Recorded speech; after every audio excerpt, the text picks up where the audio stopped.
What's up, sports bettors? It's Matt here with OddsJam, coming to you with some early MLB bets to lock in for tomorrow's MLB betting slate. I got two bets specifically that you should lock in for tomorrow, Wednesday, September 28th, the betting slate for the MLB. Of course, whenever I start looking at my betting process and what bets I should lock in, I go to OddsJam, go to the positive expected value page, and start everything from there. When you are using OddsJam to find your betting opportunities, that means you're getting an edge over the sportsbook that you are placing the bet with. In this case, the first bet that I'm looking at is the Red Sox versus Orioles game, but we're back in the Orioles money line at plus 108 odds on FanDuel. So the bet here, as I mentioned, is plus 108 on FanDuel.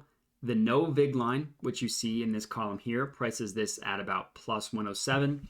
That's important, the no vig line and the gap between the no vig line and what FanDuel is giving you at plus 108. And in general, when you are positive expected value betting, the goal should always be to beat the closing line, in this case, the no vig line. So any case in which you can beat the closing line, you will be profitable in the long run. You might have a bad stretch of variance.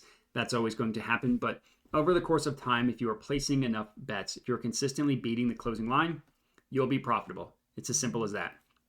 And luckily, using a tool like OddsJam provides opportunities in which you are beating the closing line. So in this case, again, we're looking at the Orioles money line.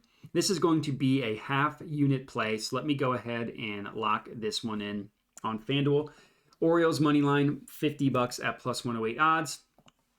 And we are good to go. So I mentioned the no vig line of about plus 107, locked it in on FanDuel at plus 108. But look at where all the other books are pricing this play at. So plus 108 on FanDuel, Betfred, PointsBet, Caesars have this at minus 105. Bookmaker, a sharp sports book that we use to kind of set lines, have this at minus 110. FanDuel is the only sports book giving you odds better, more favorable than plus 100 at plus 108.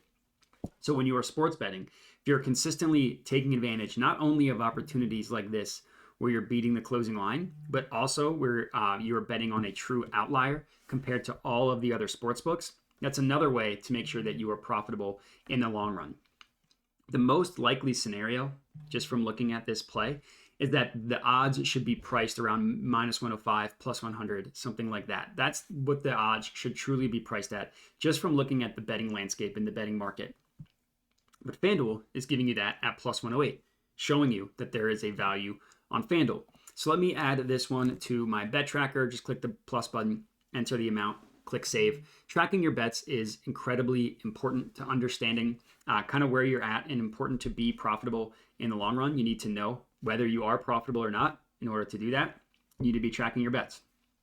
So the next play for tomorrow that I really like is this New York Mets versus Miami Marlins. And we're looking at the over 7 runs at minus 108. So another positive expected value play here with the no vig line pricing this at minus 108.26. We are going to lock this in at minus 108 on FanDuel. Another half unit play for me here, $50 minus 108 odds, and we are good to go. So even though this one has a lower EV percent, 0.11, 0.63, these are still valuable bets to be taken, and it doesn't mean they should just be completely avoided. We liked this Orioles moneyline one, and we also like this, New York Mets versus Miami Marlins over as well. The reason why we like this one, aside from the fact that it's positive EV, just look at where every other book is pricing this. Minus 120 on Betfred, the under at plus 100. And the same thing with Caesars and DraftKings. PointsBet, minus 115, the under at plus 100. BetOnline, a really sharp sports book that we use to kind of set lines, minus 120 as well, the under at plus 100. Every single book that is pricing this play is telling you that this more likely scenario is that that this total goes over 7. And the way all these books are pricing their odds are telling you, we think that the over 7 runs is the more likely scenario in this case. So we are going to make it more expensive to buy every single book except for FanDuel. Another situation in which we're taking advantage of a mispriced line. So that is going to be it with my 2 betting picks for tomorrow. Again, both bets on FanDuel, so go ahead and lock these in We are looking at the Orioles money line at plus 108, and we are looking at the over 7 runs minus 108, both on FanDuel. And that's it. So if you're tailing these, let me know. Would love to hear it. And I appreciate you guys watching. So have a good one.